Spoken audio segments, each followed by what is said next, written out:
This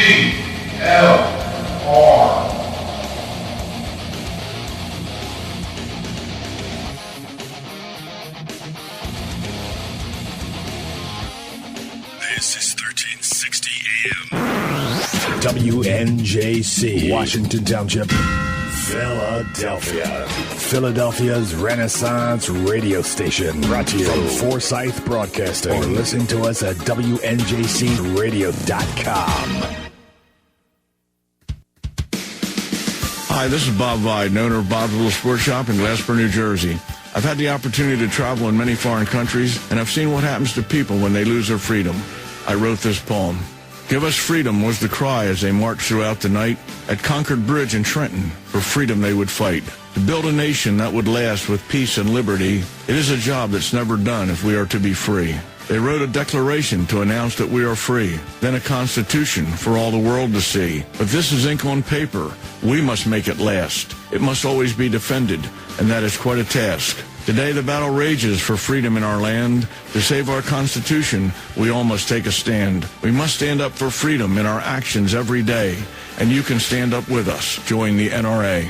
This is Bob Viden of Bob's Little Sports Shop in Glassboro, New Jersey. You may call us at area code 856-881-7575 or visit us online at bobslittlesportshop.com.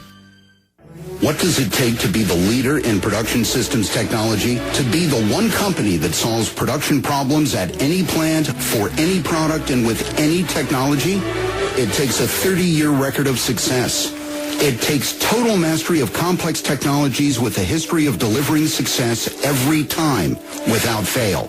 Only one company can claim that high ground in manufacturing line optimization, data automation, and systems integration, and that's Philadelphia Control Systems. In factories worldwide, Philadelphia Control Systems programs, software, and engineering solutions deliver optimal performance and output flow with a record that can't be matched. Any plant, any product, any technology. Philadelphia Control Systems, the leader in production automation since 1982.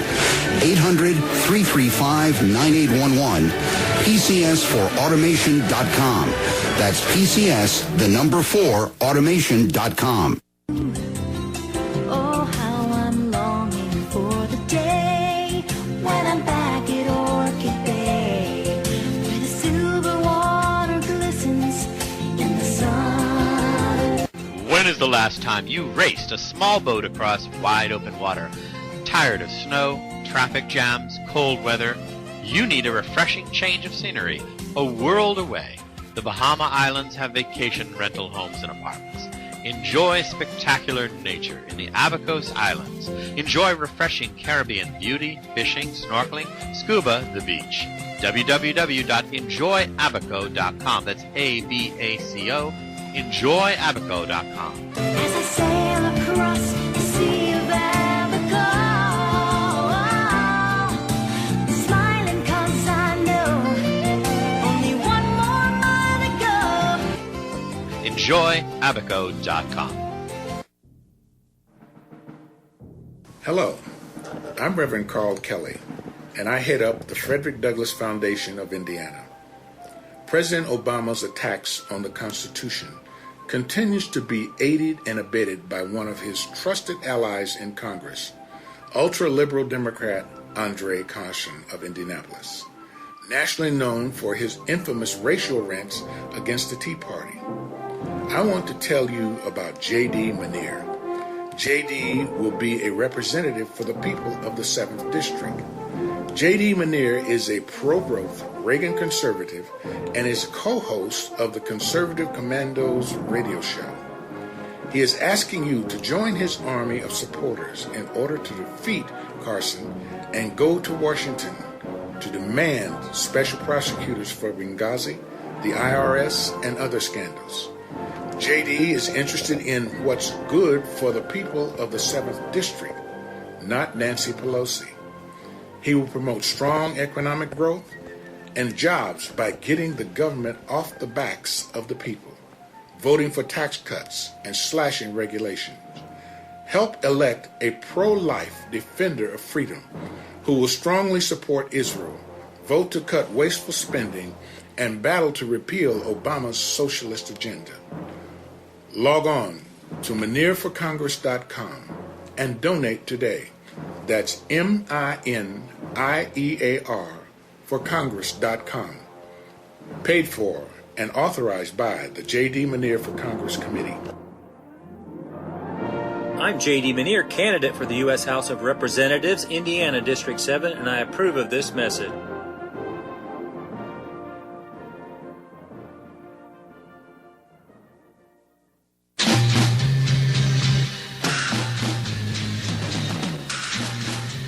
From the East Coast to the West Coast and around the world on the Internet, we're coming to you live from the CCRS studios, WNJC 1360 and WIFI 1460.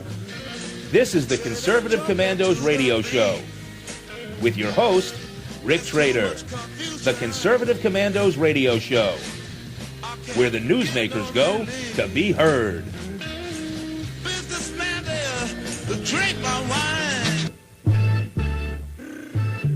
You can call the Conservative Commandos radio show at 856-227-1360. Your opinion counts at 856-227-1360. This is Congressman Alan West, and you're listening to the Conservative Commando radio show.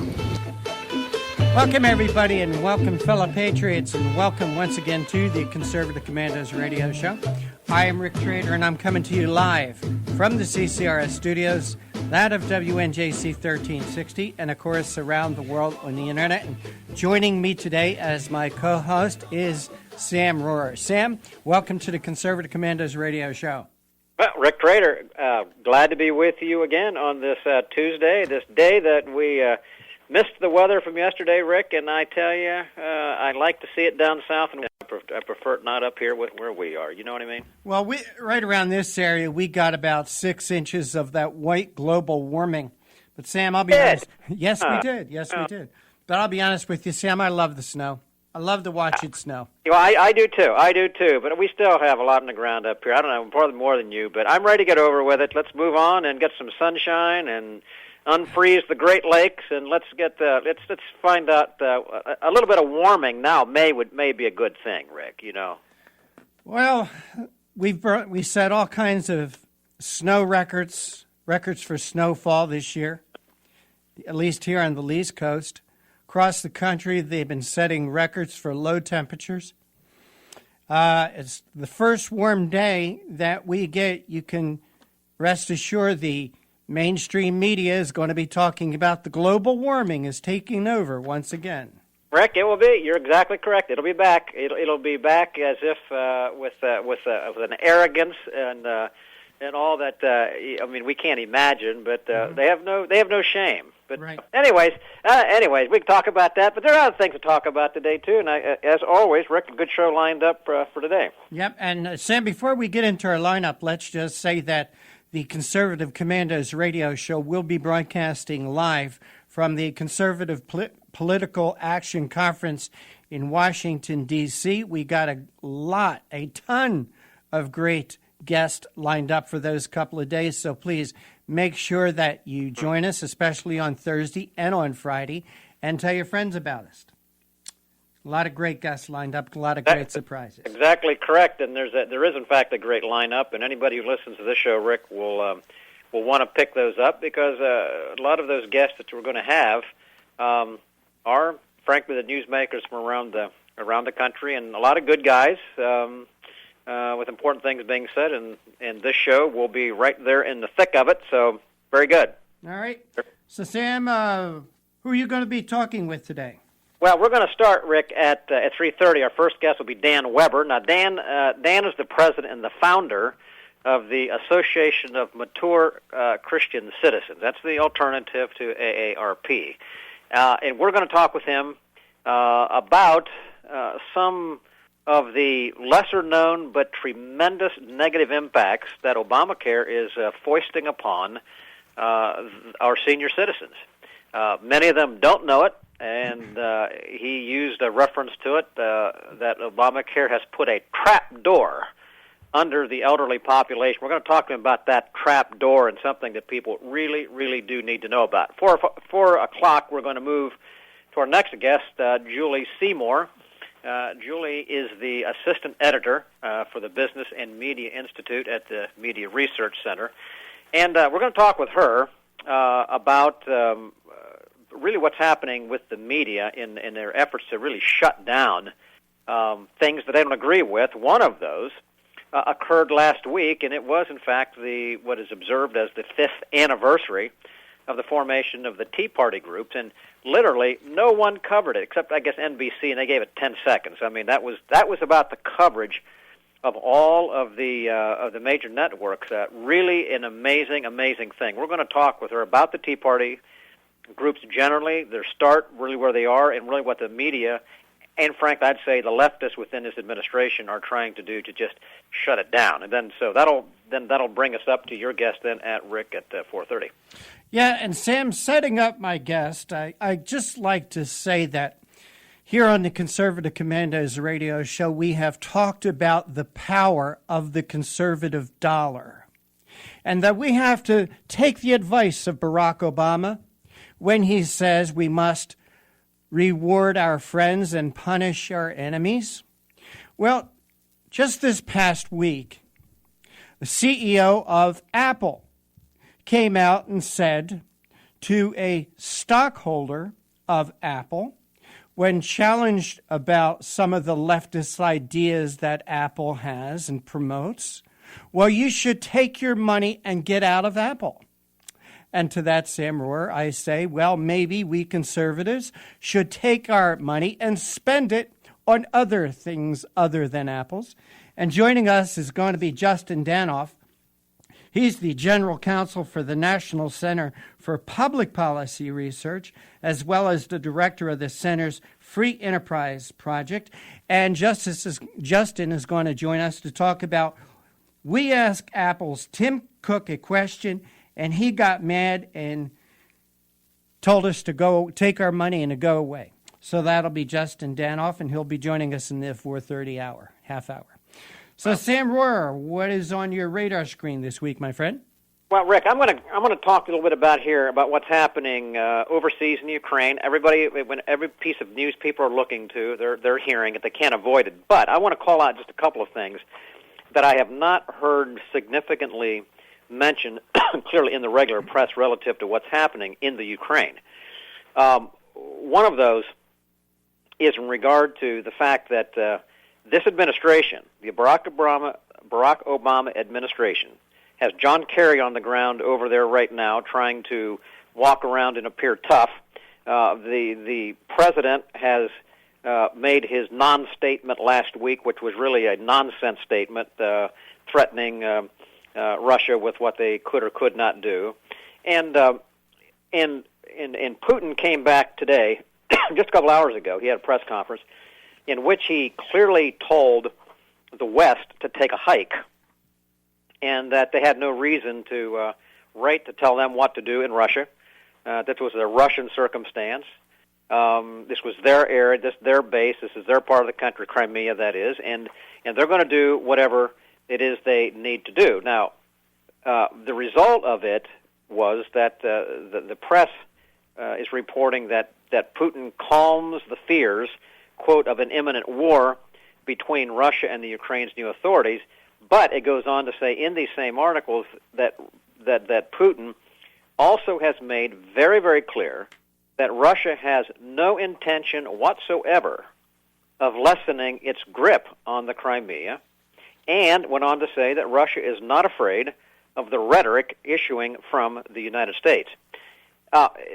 In the large picture, would you be afraid if you were Putin of the rhetoric coming from this White House? Well, no. That's the thing. That is exactly the thing. I mean, we've just come off the heels of Iran, Syria, big talk by this administration, and Putin steps in and picks up the pieces and becomes the leader. Secular press actually recorded what I heard them say here was that Putin emerges as the strong leader in this affair. And we talked about on this program that when Barack Obama did his silly things relative to Iran and Putin stepped forward, we said here in this program that ultimately that Putin picked up, frankly, the moral leadership, as amazing as that can be, from the United States because of the actions of this president. Here again, he is stepping forward, and frankly, there is nothing that he needs to fear for the United States. He also went further and said this, and this is what I think is really significant. He said that Russia could reduce its economic dependency on the United States to zero if Washington agrees to sanctions. Washington, the EU, is talking about sanctioning Russia. He says, fine, if you go ahead and do that, quote, he said, Russia could stop using dollars, U.S. dollars, and refuse to give back any that they have, and it will end in a crash for the United States financial system and will bring an end to the domination of the United States in the global financial system, end quote. You see, Rick, when Reagan was in office, he did some things that brought Russia to its knees economically. Obama, in this administration, because they are so weakening our ability, we have no strength. And it is a sad day when Russia actually sits here right now saying, we have more power and ability financially than you, and we can bring you to the knees. And when we've talked about it here, when you link China, who says they want to remove themselves from the dollar, and now Russia, right now, today, said, we can take you to your knees, they mean it, and our president is rushing in, along with John Kerry, into places where no man ought to go, and they have nothing to offer, threatening someone on their own turf. It's really crazy. It's foreign policy out of control, Rick Trader. All right, Sam, we're up against a break, and so we're going to take a break right now. You're listening to the Conservative Commandos Radio Show with Sam Rohr and Rick Trader. And if you'd like to hear a rebroadcast of yesterday's show at 5 p.m. this evening, right when we go off the air, go to cprworldwidemedia.com. You could also hear a rebroadcast of today's show tonight at 10:10 p.m. by going to www.patriotsride.org. You could also hear a rebroadcast of today's show tomorrow afternoon by going to vigilantlibertyradio.us. Don't go away. Sam Rohr and I, we will be right back. Oh, how I'm longing for the day that I'm back at Orchid Bay, where the silver water glistens in the sun. When is the last time you raced a small boat across wide open water? Tired of snow, traffic jams, cold weather? You need a refreshing change of scenery, a world away. The Bahama Islands have vacation rental homes and apartments. Enjoy spectacular nature in the Abacos Islands. Enjoy refreshing Caribbean beauty, fishing, snorkeling, scuba, the beach. www.enjoyabaco.com. That's ABACO. Enjoyabaco.com. As I sail across the Sea of Abaco, smiling 'cause I know only one more mile to go. Enjoyabaco.com. What does it take to be the leader in production systems technology? To be the one company that solves production problems at any plant, for any product, and with any technology? It takes a 30-year record of success. It takes total mastery of complex technologies with a history of delivering success every time, without fail.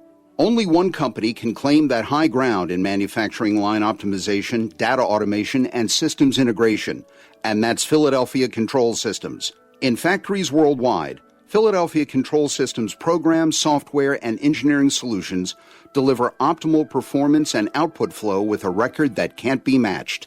Any plant, any product, any technology. Philadelphia Control Systems, the leader in production automation since 1982. 800-335-9811, PCS4automation.com.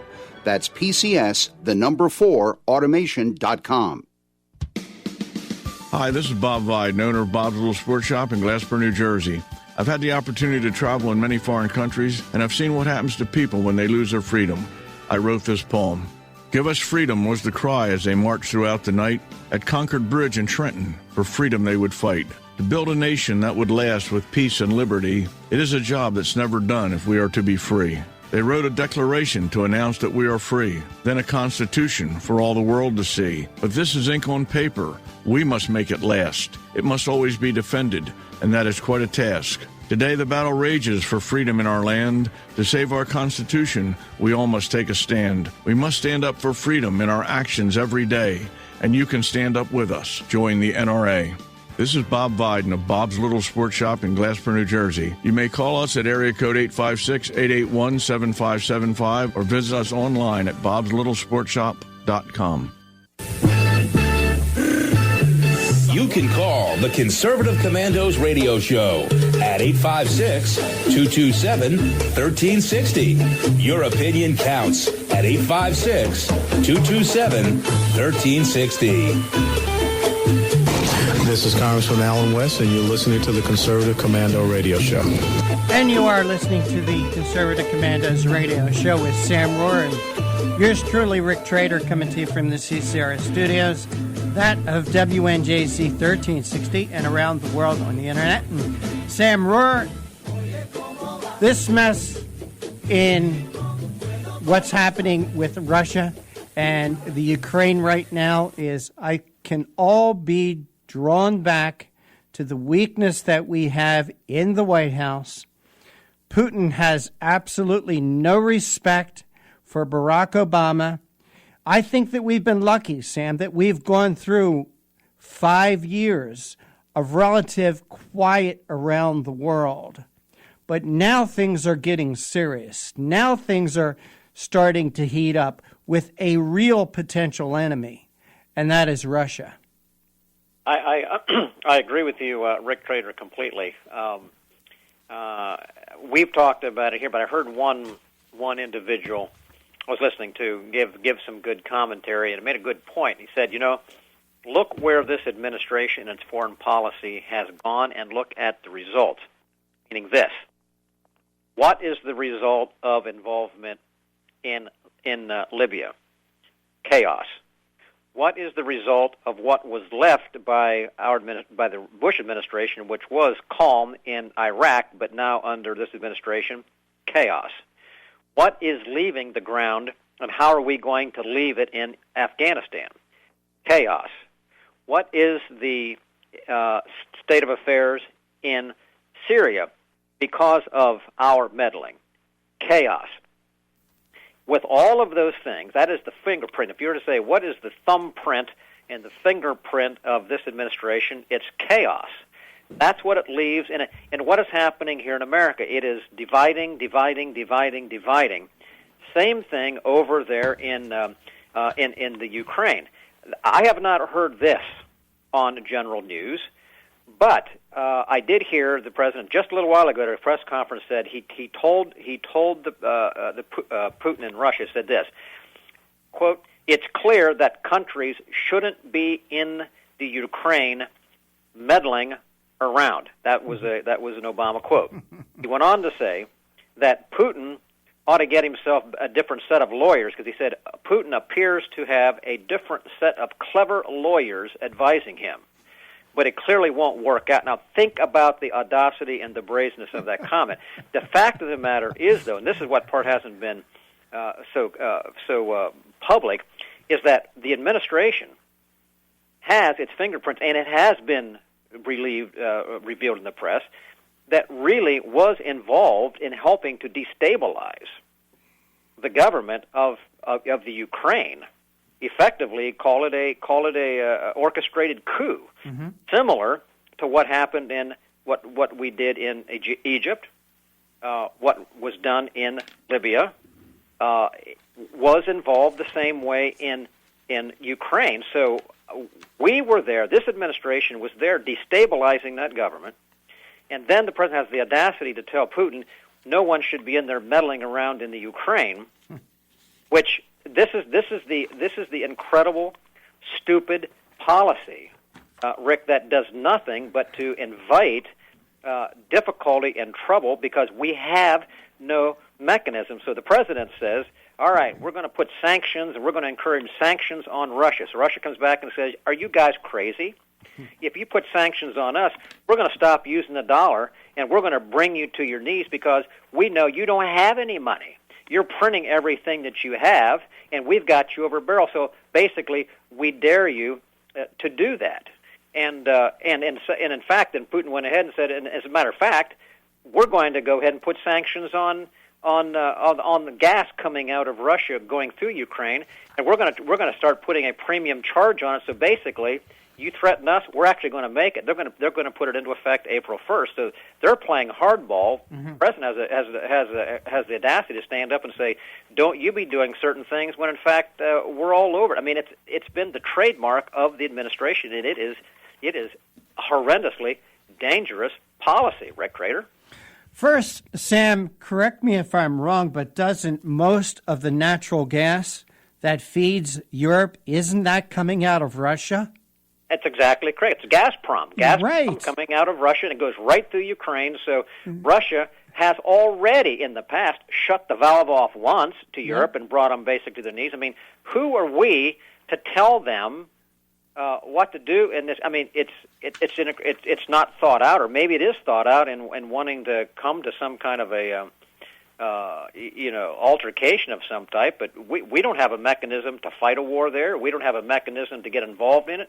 NATO doesn't have the mechanism to get involved and to talk like we can tell them what to do when economically we can't give them what they need anyway. I mean, it's just all around makes no sense.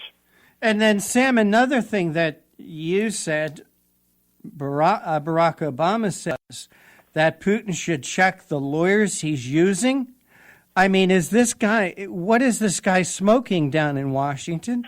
Do you think that, number one, Putin is checking with any lawyers to find out what's legal or not? You know, that's number one. Number two, Barack Obama should take his own damn advice. I mean, the crazy things that he and that idiot Holder in the Justice Department have been doing for the past 5 years is totally unconstitutional. Rick, see, they're not enforcing our law. They're saying, if I don't like the law, I will just do what I want. And that's more or less what Putin's doing over there in Russia and Ukraine. But Barack Obama should follow his own damn advice. See, this is the unfortunate. Lawyers. This is the clear hypocrisy, Rick, that is clear and obvious to anyone who takes a look, both in this country and outside of this country. This hypocrisy, which has been a matter of many other leaders of other nations saying many times before. I mean, it was the leaders in Europe, our own EU folks over there, Germany leaders, France leaders, who said when commented on the Obama promises that this is going to be a different administration and we're not going to be around the world doing certain things, and then basically revealed that they're having surveillance on even the leaders of Europe. I mean, they'll come back, and that whole thing, which we covered here again, their point was hypocrisy. The hypocrisy. Well, what does hypocrisy in leadership of the leading nation of the world produce? Well, it produces distrust. It produces clearly a cynicism, and it turns friends into, at very, very best, lukewarm friends, if not enemies. And this is what it does. You cannot lead with a hypocritical stance. And yet, again, this is what we're seeing right here. True to form, but also true to form in what it will produce. And it's not good for these United States of America. Absolutely not. And as I said, Sam, we've been lucky for 5 years. Let's hope to God we can get through the next 3. And then let's pray to God that the American voters do the right thing, and that's get rid of the Democrats that are down there in Washington, that they get rid of Hillary Clinton, that they don't elect her the next president. You see what kind of disaster she was as Secretary of State. Let's pray to God, Sam. That's all I got to say. Hey, Sam, we're going to take a break. You're listening to the Conservative Commandos radio show with Sam Rohr and Rick Trader. We're coming to you live from the CCRS studios, that of WNJC 1360, and around the world on the internet. On our new internet broadcast partners, CPRWorldwideMedia.com, patriotsride.org, and vigilantlibertyradio.us. Please don't go away. Sam and I will be right back with our first guest, Dan Weber, President and founder of the Association of Mature American Citizens. What does it take to be the leader in production systems technology? To be the one company that solves production problems at any plant, for any product, and with any technology? It takes a 30-year record of success. It takes total mastery of complex technologies with a history of delivering success every time, without fail. Only one company can claim that high ground in manufacturing line optimization, data automation, and systems integration, and that's Philadelphia Control Systems. In factories worldwide, Philadelphia Control Systems programs, software, and engineering solutions deliver optimal performance and output flow with a record that can't be matched. Any plant, any product, any technology. Philadelphia Control Systems, the leader in production automation since 1982. 800-335-9811, PCS4automation.com. That's PCS, the number 4, automation.com. Oh, how I'm longing for the day when I'm back at Orchid Bay, where the silver water glistens in the sun. When is the last time you raced a small boat across wide open water? Tired of snow, traffic jams, cold weather? You need a refreshing change of scenery, a world away. The Bahama Islands have vacation rental homes and apartments. Enjoy spectacular nature in the Abacos Islands. Enjoy refreshing Caribbean beauty, fishing, snorkeling, scuba, the beach. www.enjoyabaco.com. That's ABACO. Enjoyabaco.com. As I sail across the Sea of Abaco, I'm smiling 'cause I know only one more mile to go. Enjoyabaco.com. Hi, this is Bob Vide, owner of Bob's Little Sports Shop in Glasper, New Jersey. I've had the opportunity to travel in many foreign countries, and I've seen what happens to people when they lose their freedom. I wrote this poem. Give us freedom was the cry as they marched throughout the night. At Concord Bridge in Trenton, for freedom they would fight. To build a nation that would last with peace and liberty, it is a job that's never done if we are to be free. They wrote a declaration to announce that we are free, then a constitution for all the world to see. But this is ink on paper. We must make it last. It must always be defended, and that is quite a task. Today the battle rages for freedom in our land. To save our Constitution, we all must take a stand. We must stand up for freedom in our actions every day, and you can stand up with us. Join the NRA. This is Bob Viden of Bob's Little Sports Shop in Glasper, New Jersey. You may call us at area code 856-881-7575 or visit us online at bobslittlesportshop.com. Hello, I'm Reverend Carl Kelly, and I head up the Frederick Douglass Foundation of Indiana.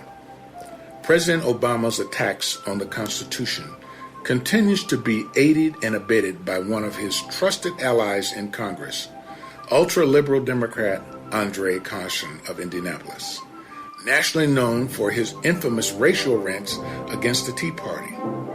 I want to tell you about J.D. Manier. J.D. will be a representative for the people of the 7th District.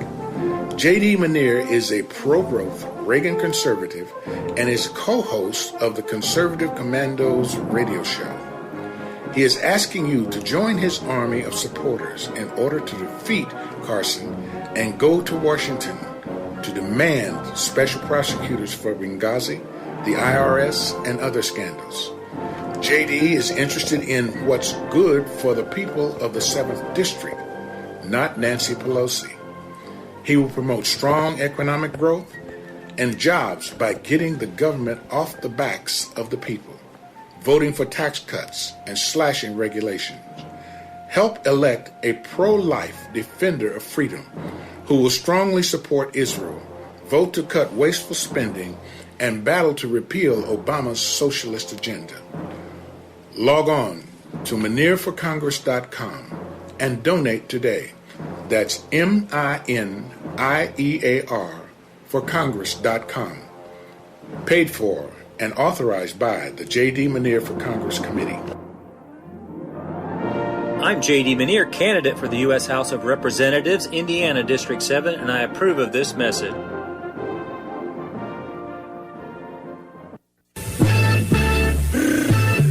You can call the Conservative Commandos radio show at 856-227-1360. Your opinion counts at 856-227-1360.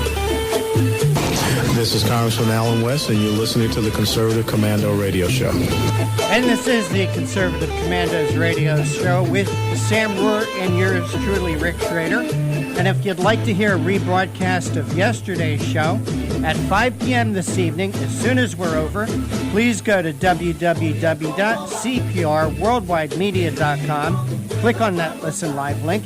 You can also hear a rebroadcast of today's show at 10:10 this evening by going to www.patriotsride.org. And you could also hear a rebroadcast of today's show tomorrow afternoon by going to vigilantlibertyradio.us. And please check out our websites, conservativecommandosradioshow.com and ccrshow.com. And with that, Sam Rohr, we do have our first guest with us. And would you like to make the introduction, Sam?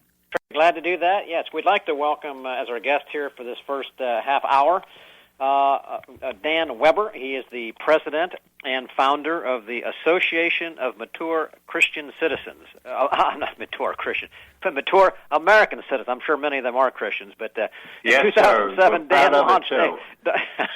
In 2007, Dan launched this group, and because average, everyday Americans need to be represented by an organization that has their best interest at heart. And Dan sees AMAC as a way to unite citizens to defend our American way of life. Dan, I'd like to first welcome you, first of all, to be with us today at our Conservative Command Radio Show, and glad that you're a part here. Well, thank you very much, and I want to commend all of you guys for doing what you're doing. You know, if it wasn't for talk radio and what you are specifically doing, the public would never know what's really happening. And, you know, we got so many people in the mainstream media brainwashing most of the public. It's great to hear somebody talking about the truth. Well, you know, that happens to be the truth, and we like to have guests on this program who also tell the truth, and that's why we've invited you to be here. Now, one of the things, Dan, I want to talk with you about, just before we get into some of these questions specifically, give our listeners, again, just a little bit of a background on AMAC. Why did you come about? And then tell them right up front what they can do. Who's it for? Who can be a member? And why and how can folks become a part of the mature American citizens? Yep. Well, AMAC welcomes anyone of any age, but most of our benefits are for people 50 and older. Now, we noticed about 20 years 60, ago. Dan, what'd you say? 50 or 60? 50. Okay. All right. But I'll tell you this. We noticed about 20 years ago, the AARP took a sharp turn to the left. Recently, 2006, for example, they gave Harry Belafonte the humanitarian award after he came back from Venezuela, and he called America the greatest terrorist nation in the world. And then, of course, in 2008, they supported Obamacare, even though their members voted 14-1 against it. And the polls showed that 85% of older Americans liked their present health care in 2008. And unfortunately, we now know they can't keep it in many cases. Right now, Obamacare is doing two more bad things. They're cutting back the money going into home health care. And that's really hurting the bedridden, poor, older Americans who depend on people to come into their homes. They actually think they're saving money by forcing the people to go institutionalize them, and it's crazy. So those are the things that AMAC is fighting for.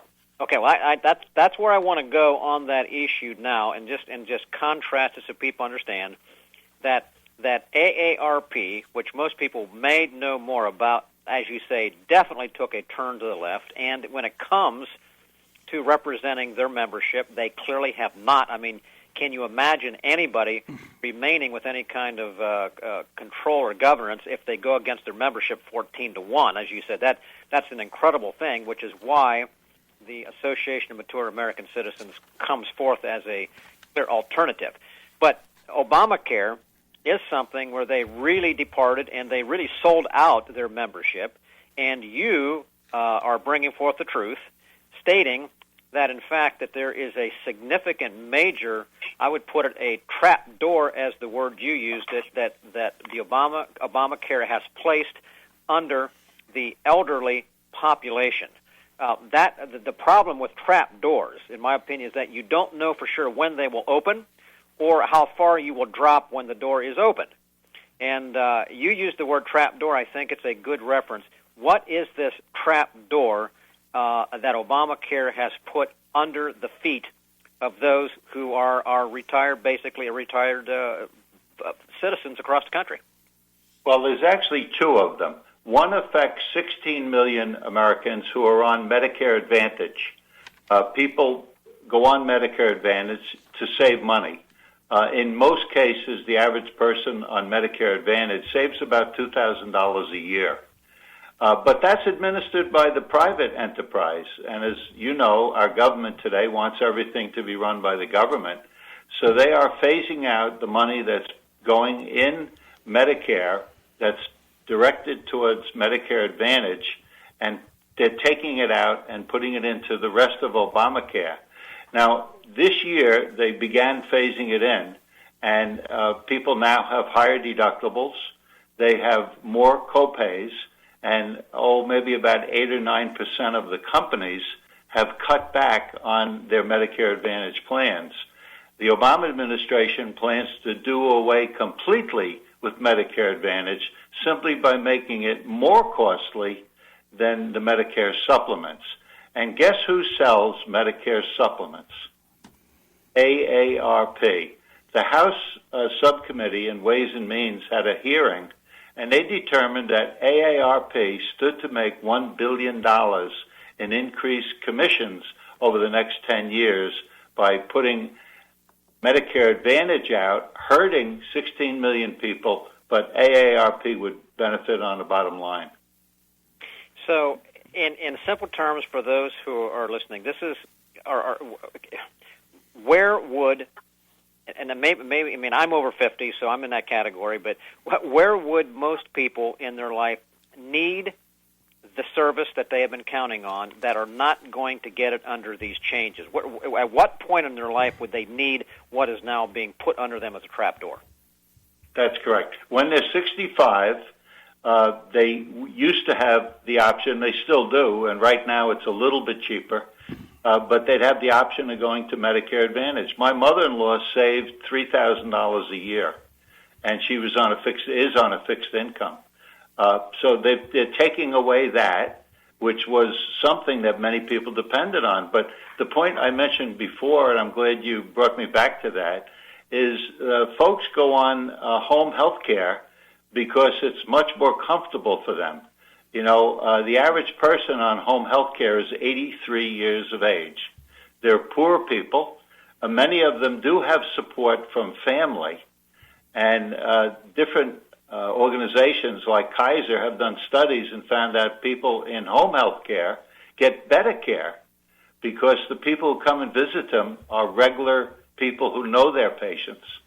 So the trapdoor for the older people with home health care, they're going to lose that benefit because according to CMS, which is Medicaid, they say that, or Medicare, they say that 40% of the companies who supply this business, the service agencies, will go under, they'll go bankrupt. You know, their profit margins are much less than 14%, so they can't stay in business, and that's the cut. So it's ridiculous to save money, and you're hurting the elderly people. It makes no sense at all.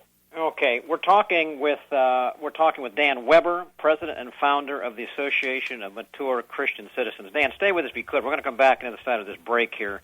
You know, I want to pick up and talk a little bit more about that direct impact that people will see, and as you touched on it, who else is going to be negatively impacted job-wise or whatever as a result of this trapdoor effectively that's been placed under by Obamacare under more than just the elderly, but others in this country. So Folks, you are listening to the Conservative Commander Radio Show. This is Sam Rohr, and co-hosting today with Rick Trader.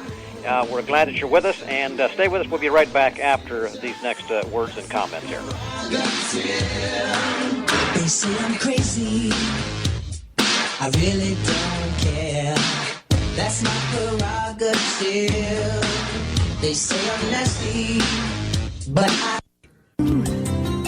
Oh, how I'm longing for the day when I'm back at Orchid Bay, where the silver water glistens in the sun.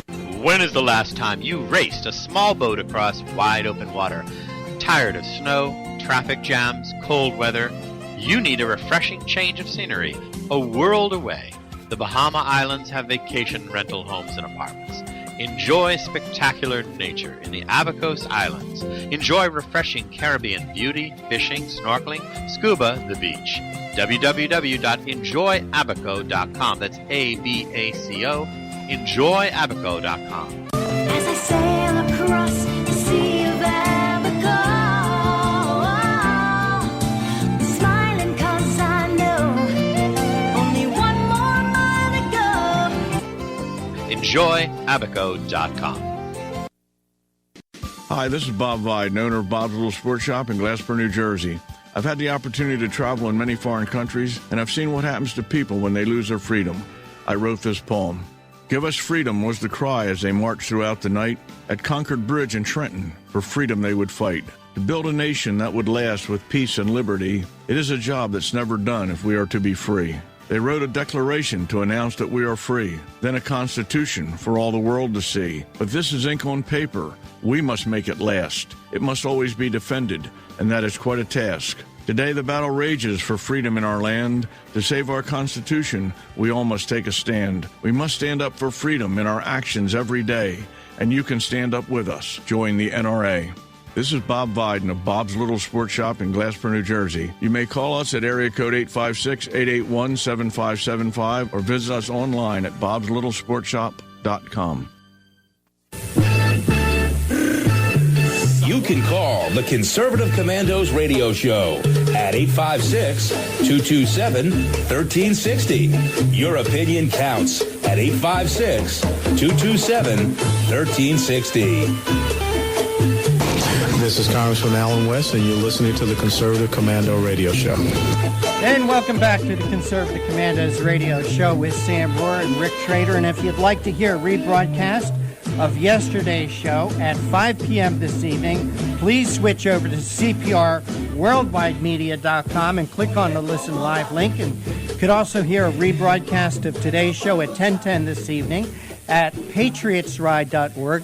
And if you'd like to hear a rebroadcast of today's show tomorrow afternoon, you can find that at vigilantlibertyradio.us and check out our websites, conservativecommandosradioshow.com and ccrshow.com. And we're joined today by Dan Weber. Dan is the president and founder of the Association of Mature American Citizens. Dan, thanks for holding through the break. We appreciate your time.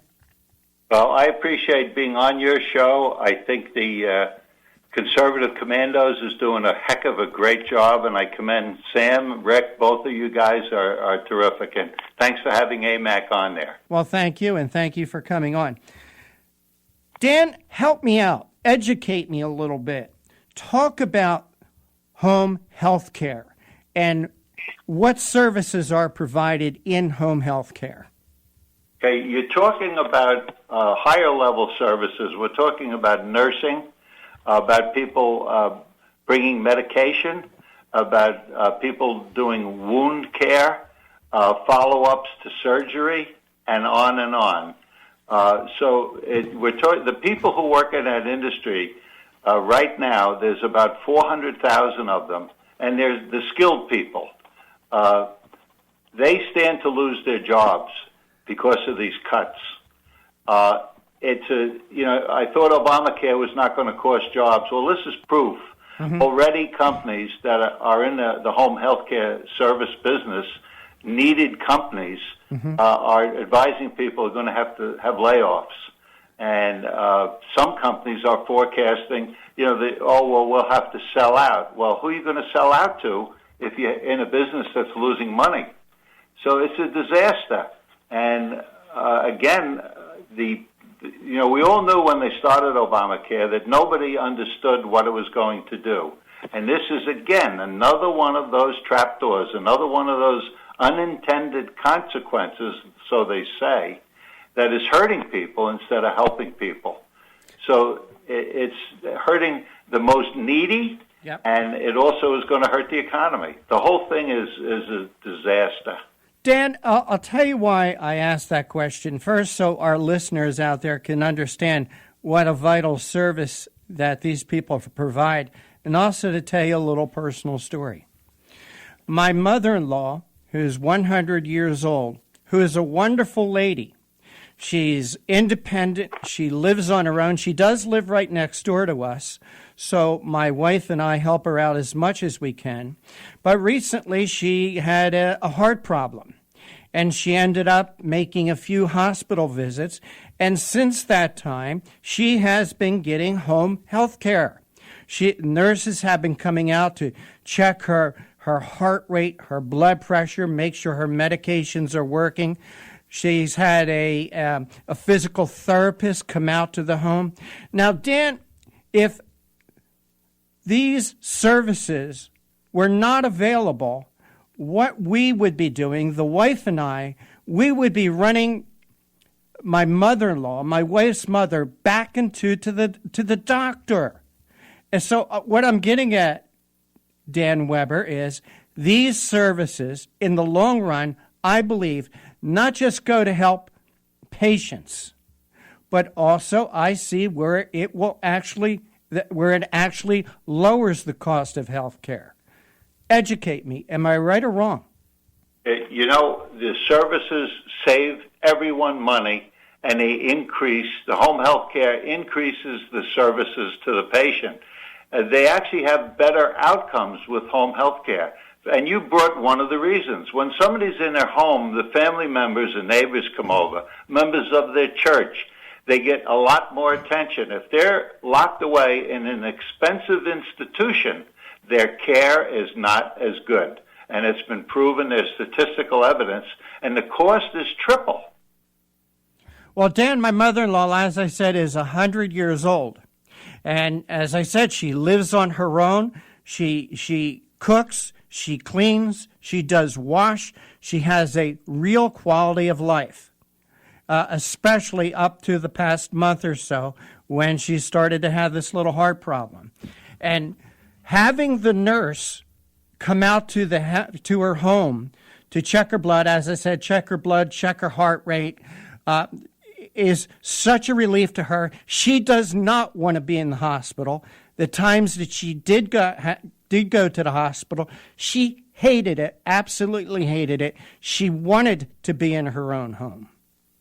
And that's one of the things, matter of fact, tomorrow in Washington, D.C., AMAC will be making a presentation in front of a group of congressmen repeating pretty much stories like you're talking about. We expect to have several of our members give testimony, exactly cases just like your mom's. And you know what the shame is? When President Obama had that press conference, he actually said something that people weren't paying attention. He said that there are some cases, because in a person's last year of life, their expense is so much that they may be better off taking a pill. Oh, my God. This man is sick. I did not hear that, Dan. I'm sorry, Dan. Oh, Weber. yeah. I did not hear that.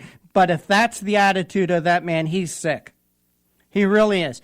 Now, Sam, help me out here, and I want to bring Sam Rohr back into the conversation. Sam, isn't that the least that we owe our senior citizens, to take care of them in their later days? Well, Rick Crater, the answer is yes. Answer is yes.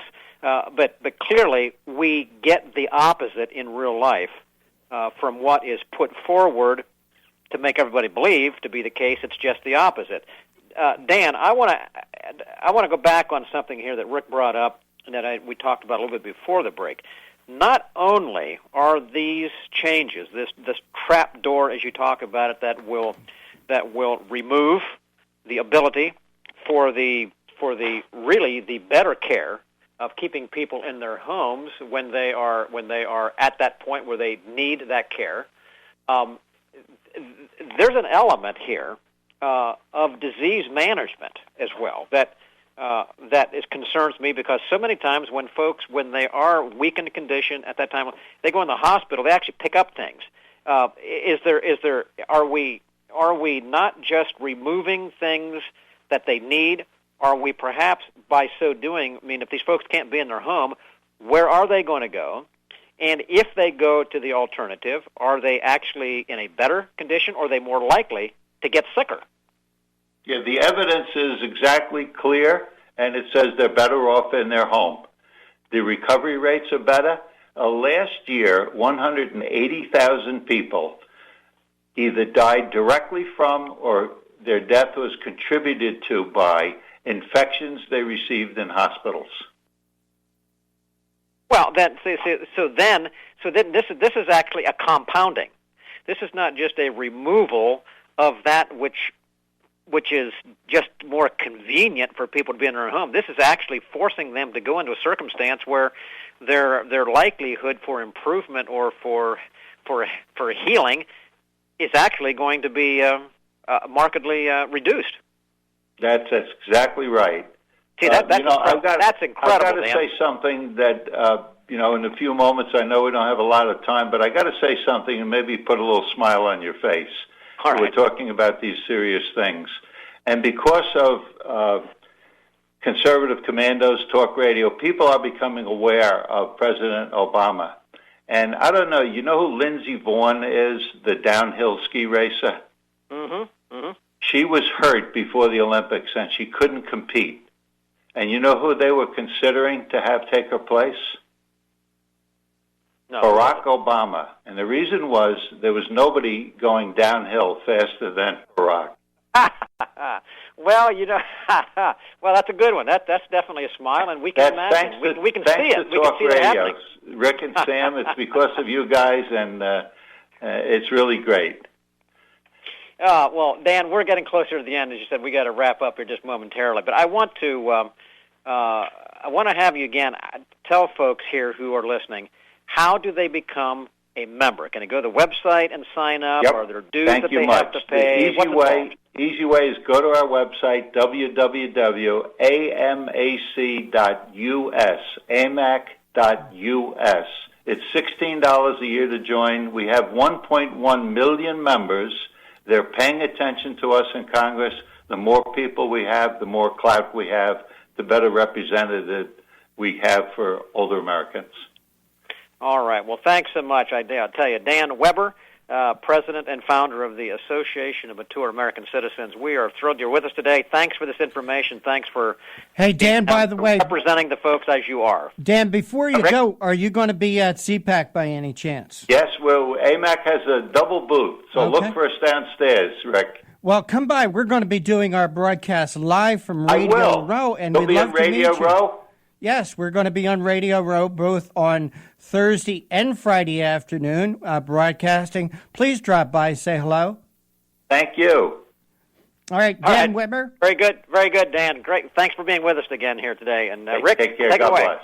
All right, Sam, and let me just make a crass commercial announcement. If you'd like to hear a rebroadcast of today's show at 10:10 this evening, please go to www.patriotsride.org. And if you'd like to hear rebroadcast of yesterday's show at 5 o'clock this evening, go to cprworldwidemedia.com, or you can hear a rebroadcast of today's show tomorrow afternoon at vigilantlibertyradio.us. Please don't go away. On the other side, Sam and I are going to be speaking with Julia Seymour from the Media Research Center. Don't go away. We'll be right back. They say I'm nasty, but What does it take to be the leader in production systems technology? To be the one company that solves production problems at any plant, for any product, and with any technology? It takes a 30-year record of success. It takes total mastery of complex technologies with a history of delivering success every time, without fail. Only one company can claim that high ground in manufacturing line optimization, data automation, and systems integration, and that's Philadelphia Control Systems. In factories worldwide, Philadelphia Control Systems programs, software, and engineering solutions deliver optimal performance and output flow with a record that can't be matched. Any plant, any product, any technology. Philadelphia Control Systems, the leader in production automation since 1982. 800-335-9811, PCS4automation.com. That's PCS, the number 4, automation.com. Oh, how I'm longing for the day when I'm back at Orchid Bay, where the silver water glistens in the sun. When is the last time you raced a small boat across wide open water? Tired of snow, traffic jams, cold weather? You need a refreshing change of scenery, a world away. The Bahama Islands have vacation rental homes and apartments. Enjoy spectacular nature in the Abacos Islands. Enjoy refreshing Caribbean beauty, fishing, snorkeling, scuba, the beach. www.enjoyabaco.com. That's ABACO. Enjoyabaco.com. As I sail across the Sea of Abaco, smiling 'cause I know only one more mile to go. Enjoyabaco.com. Hi, this is Bob Viden, owner of Bob's Little Sports Shop in Glasper, New Jersey. I've had the opportunity to travel in many foreign countries, and I've seen what happens to people when they lose their freedom. I wrote this poem. Give us freedom was the cry as they marched throughout the night. At Concord Bridge in Trenton, for freedom they would fight. To build a nation that would last with peace and liberty, it is a job that's never done if we are to be free. They wrote a declaration to announce that we are free, then a constitution for all the world to see. But this is ink on paper. We must make it last. It must always be defended, and that is quite a task. Today the battle rages for freedom in our land. To save our Constitution, we all must take a stand. We must stand up for freedom in our actions every day, and you can stand up with us. Join the NRA. This is Bob Viden of Bob's Little Sports Shop in Glasper, New Jersey. You may call us at area code 856-881-7575 or visit us online at bobslittlesportshop.com. Hello, I'm Reverend Carl Kelly, and I head up the Frederick Douglass Foundation of Indiana. President Obama's attacks on the Constitution continues to be aided and abetted by one of his trusted allies in Congress, ultra-liberal Democrat Andre Caution of Indianapolis, nationally known for his infamous racial rants against the Tea Party. I want to tell you about J.D. Manier. J.D. will be a representative for the people of the 7th District. J.D. Manier is a pro-growth Reagan conservative and is co-host of the Conservative Commandos Radio Show. He is asking you to join his army of supporters in order to defeat Carson and go to Washington to demand special prosecutors for Benghazi, the IRS, and other scandals. JD is interested in what's good for the people of the 7th District, not Nancy Pelosi. He will promote strong economic growth and jobs by getting the government off the backs of the people, voting for tax cuts and slashing regulations. Help elect a pro-life defender of freedom who will strongly support Israel, vote to cut wasteful spending, and battle to repeal Obama's socialist agenda. Log on to ManierForCongress.com and donate today. That's MINIEAR for Congress.com. Paid for and authorized by the J.D. Manier for Congress Committee. I'm J.D. Manier, candidate for the U.S. House of Representatives, Indiana District 7, and I approve of this message.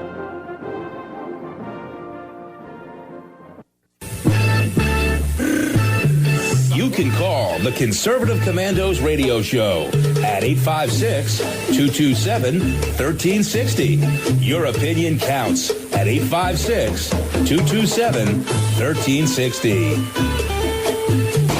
This is Congressman Alan West, and you're listening to the Conservative Commando Radio Show. And you are listening to the Conservative Command Radio Show as we go into our second hour. This is Sam Rohrer and with Rick Trader today, and we're glad to have on with us now our next guest, Julie Seymour. She is assistant editor for the Business and Media Institute at the Media Research Center. Julie, great to have you with us today, and we have a lot to talk about. Thank you. It's great to be with you again. Julie, what we want to talk about here today has to do with, to me, in my opinion, amazing display of media bias that seems to be working in tandem with, I'd say, leftist operatives within this current administration. And one particular evidence of this bias is in result of or evidenced in jilted coverage of what we refer to as the Tea Party movement. Just a week or so ago was the 5th anniversary, and yet we saw a nearly complete media blackout. I would like you to tell us a little bit about how significant and complete this blackout was, and we'll talk about that a little bit, and then I want to kind of move down into the Tea Party itself and where it came from, what holds together, that kind of thing, but just give us a little bit of a glimpse of the extent of this blackout that really we saw, or didn't see, put it that way. Sure. Well, as you mentioned, the 5-year anniversary of the sort of inauguration of the Tea Party was last Thursday, and I actually watched MSNBC all day long, which was incredibly painful. And they did actually mention it very briefly on MSNBC, but ABC, CBS, and NBC were practically silent. The morning and evening news shows on those 3 networks, only one of those shows, one of those 6, it was NBC's Today Show, mentioned it all, and that was 10 seconds that they gave to that particular story. See, that's an incredible thing. I mean, you probably, being a watchdog more or less for what's happening in media, have seen other evidences where significant things have been blacked out or ignored. But would this happen to rank pretty much right at the top because of its significance, in your opinion? Oh, I think this is absolutely significant. Now, we know here at the Media Research Center that the networks in particular often go silent on stories they don't want to tell. We've seen them, blackout coverage of scandals that make Obama look bad. ClimateGate back in the day was something, it took them 14 days to get to the story, that they didn't want to report it for that long. But an anniversary is an easy thing to know it's coming. You just miss that thing. You have to choose to ignore it. And that's what they did. Whether that's worse than what they used to do the Tea Party, I'm not sure, because in the 5 years of the Tea Party, the media, not just the networks, but the liberal media as a whole, have attacked Tea Partiers, trying to blame them for mass murder, link them to the Giffords shooting, call them terrorists, racists, and many other horrible things.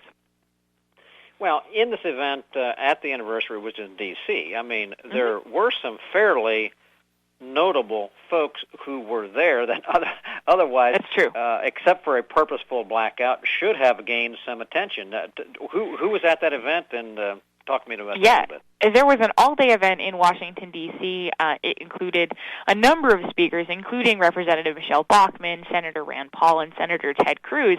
And since the media love to bash Senator Ted Cruz, it's really shocking that they didn't talk about this at all. That actually was what got MSNBC's attention, and the reason that they talked about it that afternoon.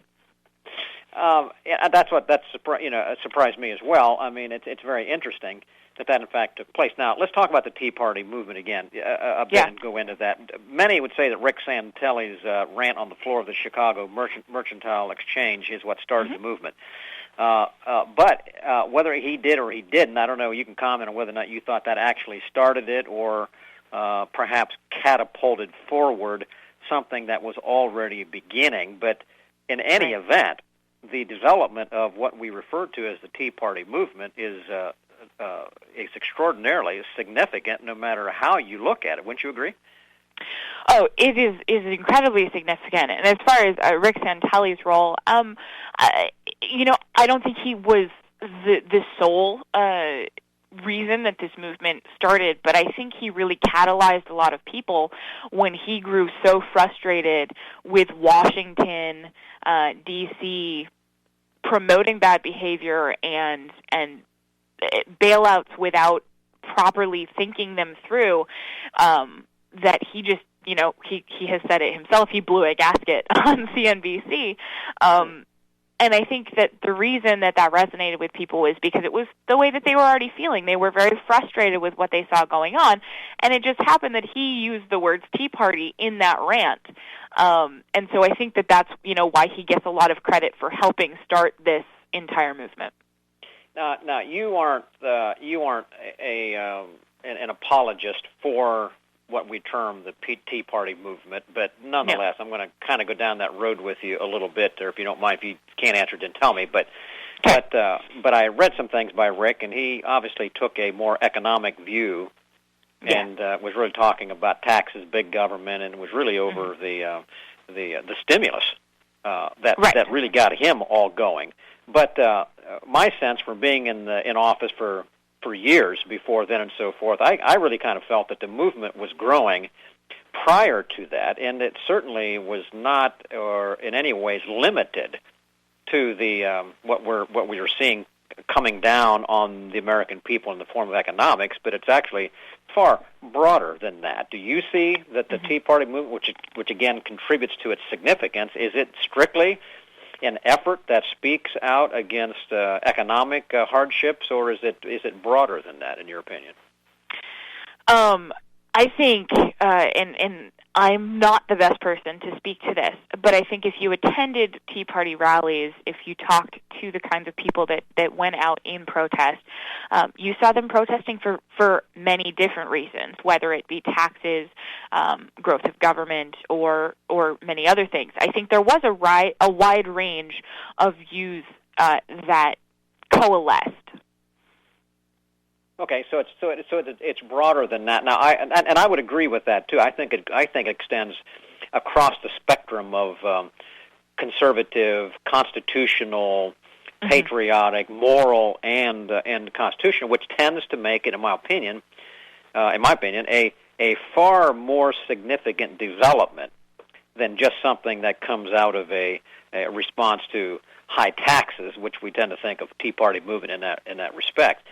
But that being the case, in your opinion, as you've observed the media and its treatment of those that would align themselves with or be a part of the Tea Party movement, what is it, do you think, the media fears most about this development of what's referred to as the Tea Party movement? Why are they so insistent on bottling it up and trying to suppress things that are happening within this movement across the country, which is very, very broad?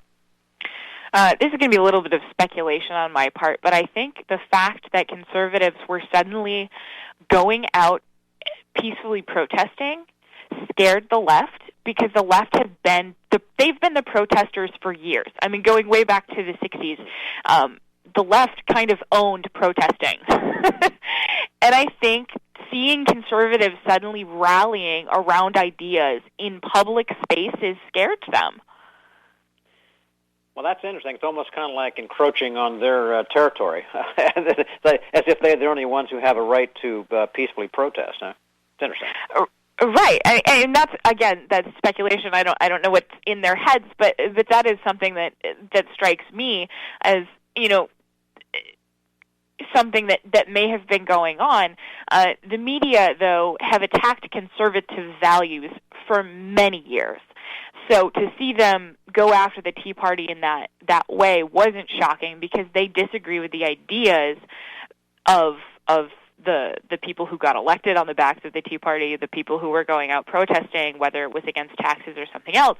And actually, going to your point, that when people have, I don't have the exact example coming to my mind right now, but I remember that when people didn't want to make it about taxes, when they were trying to make some other point at rallies, some people in the media were like, this is about taxes. Why aren't you talking about taxes? I thought that was what you were about. So it was just very bizarre. And there were some really horrific attacks by the media against protesters, just as far as the way that they talked to them, the way that they treated them. One person who worked for CNN, Susan Roshjan, was at a tax day Tea Party protest in 2009, and she got combative verbally with people at the rally and ended up losing her job. Yeah, see, that's very, very interesting. I want to talk about something. We're going to cut away here in just a minute for a break, so I'd like you to stay with me. But I would like to comment on this a little bit. The media, you said, have always been kind of against the conservatives, constitutional type of a thing, and so therefore that may be why they're involved here. But and I referred to earlier in our questions that they're kind of working in alignment with leftist operatives within government. However, when you have GOP leadership themselves who come out in opposition, almost as if the Tea Party is a third party, which really it is not, in my opinion. You kind of put some other things together here so you find a really united front against this thing out there called the Tea Party. So I'd like you to be able to give some comment on that when we come back on the other side, if we could. Is that okay?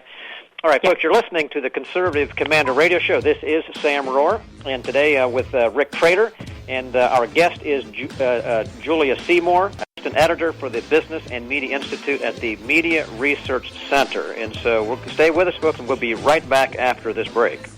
And if you'd like to hear a rebroadcast of today's show at 10:10 this evening, please go to www.patriotsride.org.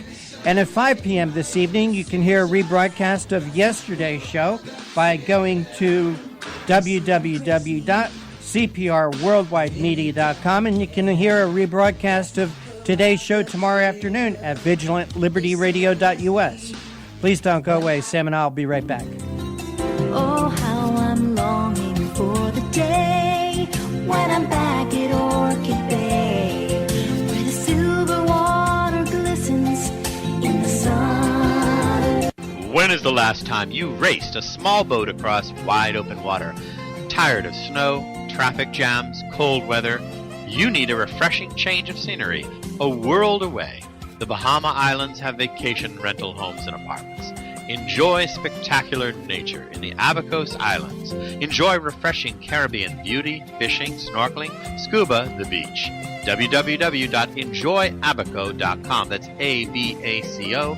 Enjoyabaco.com. As I sail across the Sea of Abaco,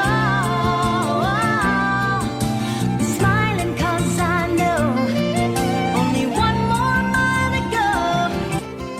Enjoyabaco.com. Hi, this is Bob Vide, owner of Bob's Little Sports Shop in Glasper, New Jersey. I've had the opportunity to travel in many foreign countries, and I've seen what happens to people when they lose their freedom. I wrote this poem. Give us freedom was the cry as they marched throughout the night. At Concord Bridge in Trenton, for freedom they would fight. To build a nation that would last with peace and liberty, it is a job that's never done if we are to be free. They wrote a declaration to announce that we are free, then a constitution for all the world to see. But this is ink on paper. We must make it last. It must always be defended, and that is quite a task. Today the battle rages for freedom in our land. To save our Constitution, we all must take a stand. We must stand up for freedom in our actions every day, and you can stand up with us. Join the NRA.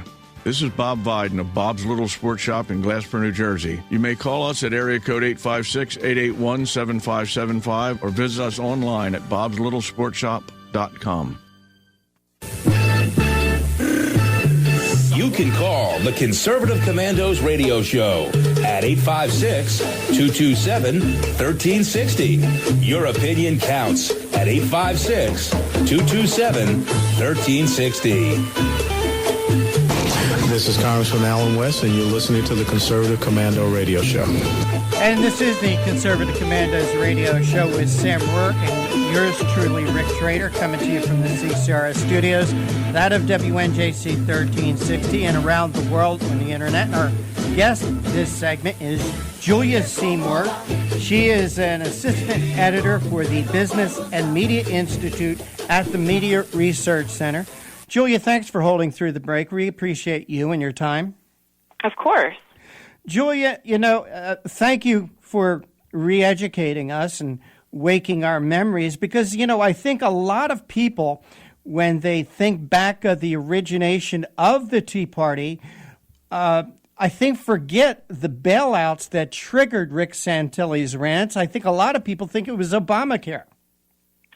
Right, and I think the Obamacare protest came later. That was something that the Tea Party did eventually also protest, but it was initially a $787 billion stimulus bill. It was the growth of government, and specifically what sent Rick Santelli over the edge that particular morning of February 2009 was a bailout of homeowners, talking about bailing out mortgages without respect to the decisions people had made. Perhaps they had knowingly taken out too big a loan, and that would be a moral hazard, and he was very offended by that idea. Mm-hmm. Julia, I personally think that we have Barack Obama to thank for the Tea Party movement. I think that Rick Santilli gave us the name, but Obama gave us the mission. In your opinion, how's the health of the Tea Party? That's a really good question. I think that the values behind it are still values that many Americans hold on to. I don't think that the Tea Party is setting up shop in local parks much anymore. I think they've taken to seeing how they can accomplish real change, and they're doing that in some cases at the legislative level, whether those be in localities or states, or trying to get to Washington and make a difference. Julie, this is Sam. We're going to get back in here now. Thanks, Rick, for your questions there, and Julie for your answers. I want to get back on the question I had asked you relative to the fact that even the GOP leadership have really come out in opposition. So you have leftist groups, you have the Democrats Party generally, you have the media. But you even now have Republican leadership, the U.S. Chamber of Commerce, others who are weighing in, all pointing their fingers at those who are part of what we call the Tea Party. It's an amazing thing that an entity can get to the point that it seems to pull together such a wide variance of opposition. What do you make of that? And where do you think where do we see that going? Well, I think the reason for it is there's always going to be a contingent, and it doesn't matter what letter is next to your name as far as a political party that's for the status quo or for remaining in power in Washington, and that. That mentality rather than a principled one or one that disagrees with the principles of the Tea Party for either of those reasons could be why they have ended up uniting against Tea Party values. And we've been talking in terms of party, and I think that's a confusing thing to many folks, because to call it Tea Party, and we've got the Republican Party and the Democrat Party. Exactly. But we don't. It's not really a party. How would you describe what it really is? I think I agree with Rick Santelli on this one. He was asked a few years ago about this, and he said it's a philosophy. It's a philosophy of limited government and pro-freedom, and I guess pro-free markets as well. It's a philosophy. It was called the Tea Party because it was, of course, hearkening back to the Boston Tea Party and frustration, not party as in a political party. So I think it is more accurate to categorize it as a philosophy, not as a political party.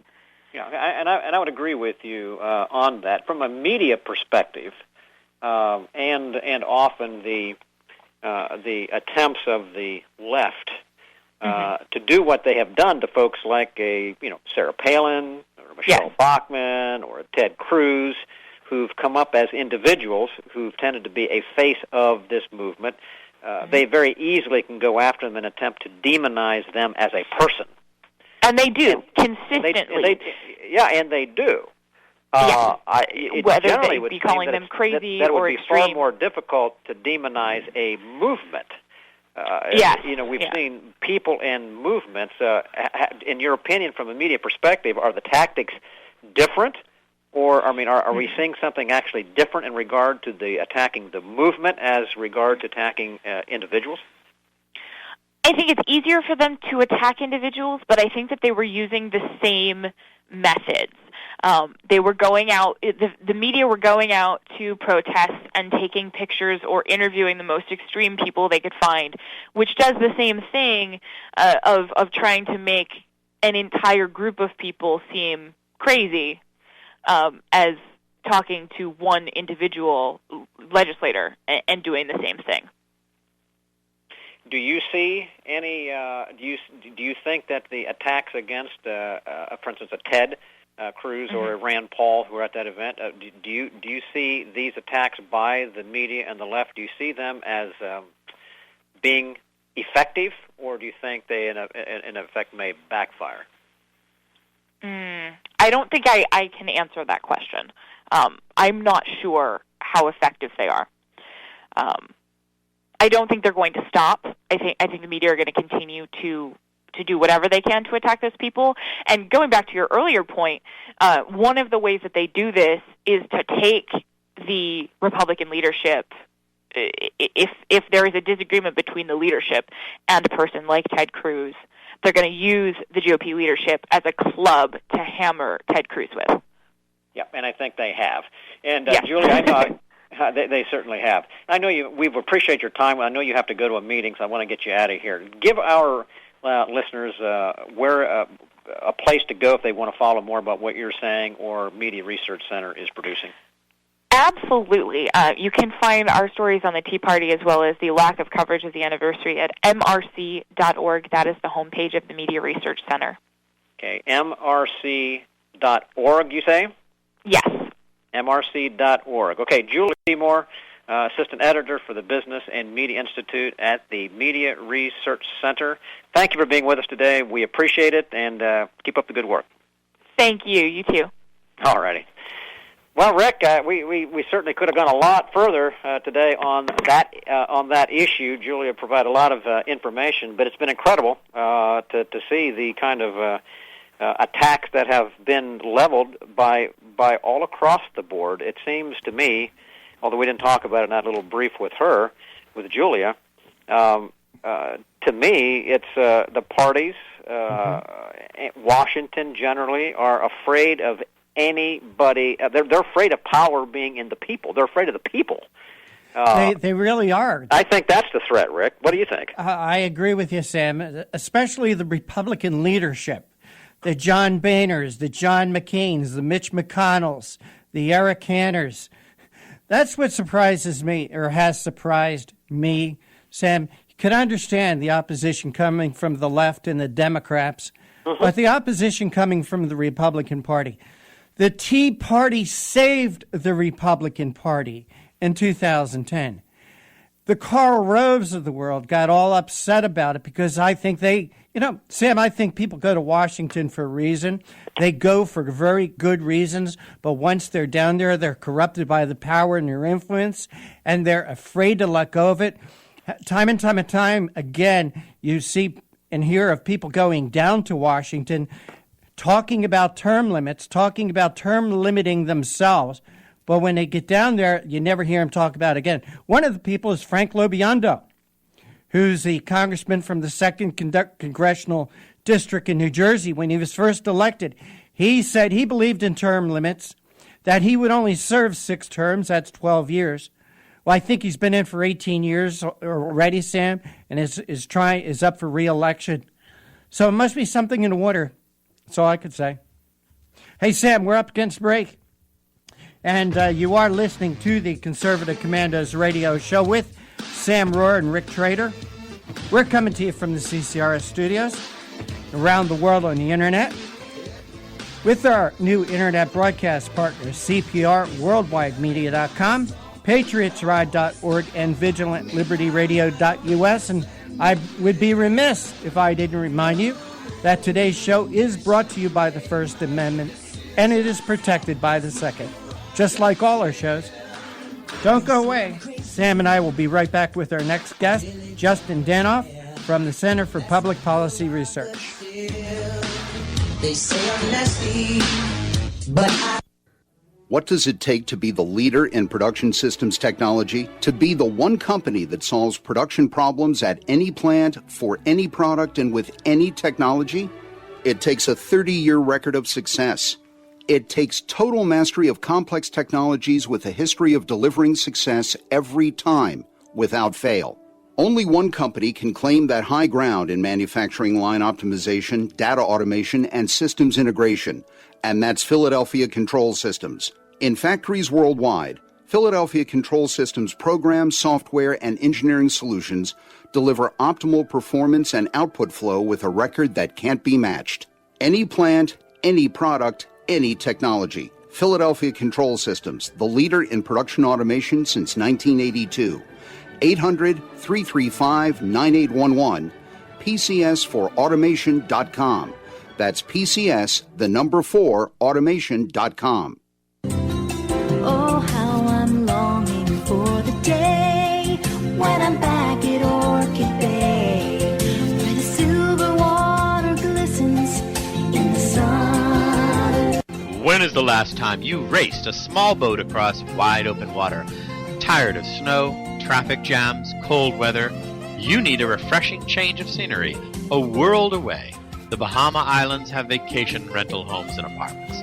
Enjoy spectacular nature in the Abacos Islands. Enjoy refreshing Caribbean beauty, fishing, snorkeling, scuba, the beach.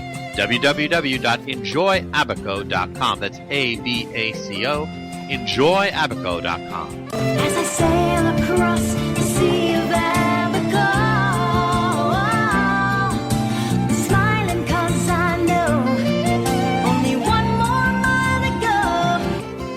Enjoyabaco.com. Hi, this is Bob Viden, owner of Bob's Little Sports Shop in Glasper, New Jersey. I've had the opportunity to travel in many foreign countries, and I've seen what happens to people when they lose their freedom. I wrote this poem. Give us freedom was the cry as they marched throughout the night. At Concord Bridge in Trenton, for freedom they would fight. To build a nation that would last with peace and liberty, it is a job that's never done if we are to be free. They wrote a declaration to announce that we are free, then a constitution for all the world to see. But this is ink on paper. We must make it last. It must always be defended, and that is quite a task. Today the battle rages for freedom in our land. To save our Constitution, we all must take a stand. We must stand up for freedom in our actions every day, and you can stand up with us. Join the NRA. This is Bob Viden of Bob's Little Sports Shop in Glasper, New Jersey. You may call us at area code 856-881-7575 or visit us online at bobslittle.sportshop.com. Hello, I'm Reverend Carl Kelly, and I head up the Frederick Douglass Foundation of Indiana. President Obama's attacks on the Constitution continues to be aided and abetted by one of his trusted allies in Congress, ultra-liberal Democrat Andre Carson of Indianapolis, nationally known for his infamous racial rants against the Tea Party. I want to tell you about J.D. Manier.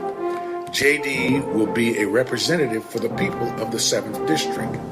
J.D. Manier is a pro-growth Reagan conservative and is co-host of the Conservative Commandos Radio Show.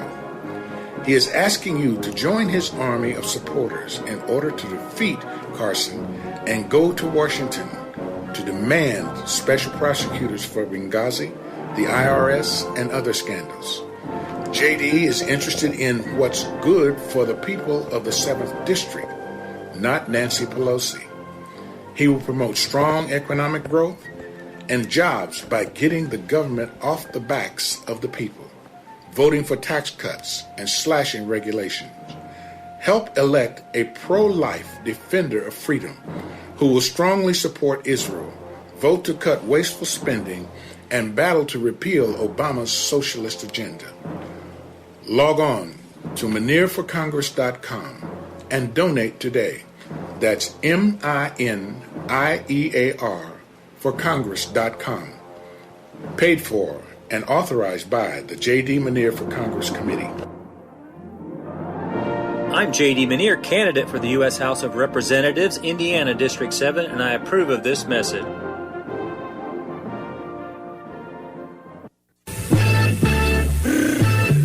You can call the Conservative Commandos Radio Show at 856-227-1360. Your opinion counts at 856-227-1360. This is Congressman Alan West, and you're listening to the Conservative Commando Radio Show.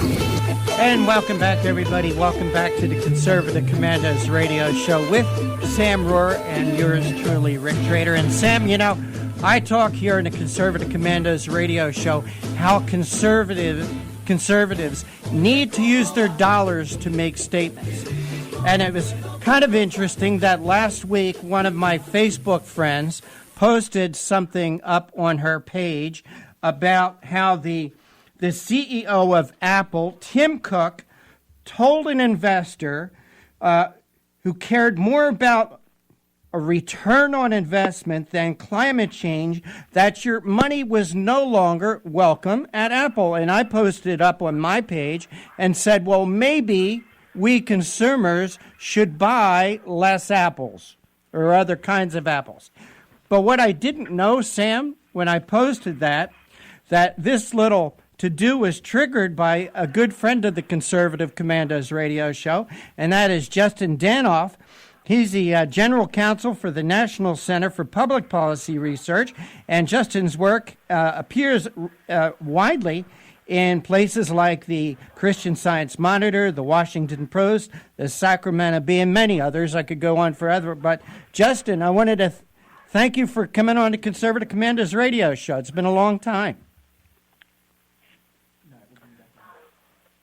Hello, Justin? Justin? Rick?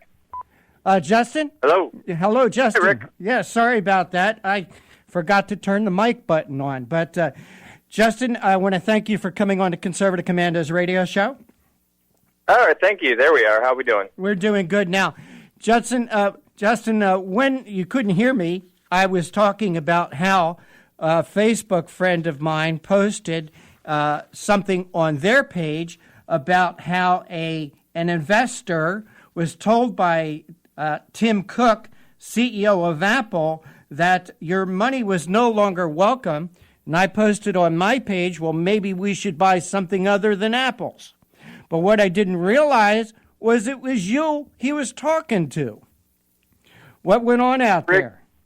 Yeah, you should have realized if there was a right winger out there making hay at a shareholder meeting, it was probably going to be me. Well, you know, and also, Justin, I've talked quite a lot here in the Conservative Commandos Radio Show how we conservatives should be using our dollars, our economies, to do what Barack Obama says, to reward our friends and to punish our enemies. So you were out there at this Apple stockholders meeting. Could you tell us what went on there? What got old Tim Cook so riled up that he took money and go away? Yeah, absolutely. If you'll let me, it's an interesting story. You know, as you and I have discussed, over the years I've been to dozens of shareholder meetings advancing the free market, advancing conservative causes, and I've never had this type of reaction. This was a very unique meeting. So I was out at Apple's shareholder meeting initially to present a shareholder proposal asking for the company to have some transparency regarding its environmental spending. Okay, so Apple is out there. Apple is spending hundreds of millions of dollars of their shareholders' money every year engaging in environmental efforts. So in Maiden, North Carolina, for example, they have what they claim is a 100% renewable data center. So I had a very simple question, a very simple message to Tim Cook, the CEO of Apple. I said, look, it's very clear to everybody, this party is transparent, that you're spending money towards environmental goals, that you think that so-called climate change, so-called global warming is, you know, the great weapon of mass destruction of our kind, as John Kerry might like to call it, and you're spending a lot of our company's money to combat this so-called climate change. I just want to know if you are saving more money than you're spending. This is a simple question that any investor would want to know, right? Like I would think so. We've got this project. We're obviously outlaying money. What are we getting back for that investment? And Cook initially said he thought that it made economic sense, but he didn't have the numbers. In his view, it really didn't matter, though, because Mother Earth is so important. I said, okay, well, you don't have the numbers, so you can't verify that you're actually saving any money on this. Here's my question. I got to stop you there for a minute. You would think the CEO of a company as big as Apple would know those numbers. Oh, if he had them at his fingertips, or even a ballpark figure. If he wanted to divulge them, he had them available. Yeah. He just didn't want to divulge them. That's the first point. The second point is, I said, look, okay, you're going to just give us this amorphous term and say it makes economic sense. Okay, that's ridiculous on its face, but let's ask a follow-up. Would these projects, because they're running huge solar projects, they're running huge geothermal projects, would they still make economic sense if the government didn't heavily subsidize these alternative energy projects? Would you still be engaging in them? And this is where he completely went off the rails. He refused to answer the question, which makes us believe the answer is probably no. That Apple would no longer do these environmental projects because the only reason they can do them now is because guess who pays for it? John and Jane Q taxpayer. That's who pays for it. When they put up a huge new solar plant in Arizona or North Carolina or California where they have solar plants, they're not doing so at their own expense. They're doing so at our expense because the federal government gives them so much money to do so. So I really caught him in a double-edged kind of lie. Apple wants to present itself as this very environmentally friendly company. But when it comes down to it, unless they're going to steal money from the taxpayers, they probably don't really care so much about the environment. But Tim Cook can't let the people know that because a lot of people that are very liberally minded, very environmentally minded, who really just buy into this global warming theory in the face of all the facts that have proved them wrong, they like Apple because they perceive them as combating this so-called climate change. So I caught him in this kind of hypocrisy, this kind of speaking out of both sides of our mouth. Yes, we're an very environmental company, but unless the taxpayers are going to front our effort, well, surely we're not going to engage in it. Because let's think about what Apple really is all about. Apple, are you really a sustainable company? Let's talk about their iPhones. Let's talk about their iPads. Let's talk about their iMacs, their iBooks. If your battery dies in one of these things, you're SOL. You're throwing the product away and buying a brand new one. Is that sustainable? Of course not. That's the antithesis of sustainability. I have a Samsung phone. If my battery dies, I just go get a new battery. I don't have to chuck my whole product and buy a $600 new phone like you would if you were an Apple consumer. So I really caught Tim Cook in a big lie, and that's why he exploded like I've never seen a CEO do at a shareholder meeting. And you've been at a lot of them. Oh, yeah, many, many dozens. And I think that, frankly, he embarrassed himself with his display. And so by the time the meeting was all said and done, he had told me to get out of the stock, that he didn't want me to be a shareholder anymore. He said that if you don't believe that CO2 is causing this incredible global warming, even though there's no evidence that it is. You know what? Maybe you should, Justin, because a man that ignorant, that lacking of the knowledge, in my opinion, should not be the CEO of a company, and maybe investors should take their money where the leadership has more brains. Oh, I definitely think so. I think that if you are still reliant on your Apple investment, say for your college or your child's college education fund or your retirement fund, I think that you're going to wake up one day and be sorely hurt by the fact that this CEO is really dedicated to causes that have nothing to do with return on investment for his shareholders. He clearly has great disdain for his shareholders. He thinks he's better than you. He is the definition of an ivory tower liberal elitist. Hey, Justin. No care Justin, we got to go to a break. I know you're out in San Francisco and at an airport. Could you hold on through our break for 2 minutes? Yeah, absolutely. As long as these liberals don't come attack me that are at the Hide somewhere.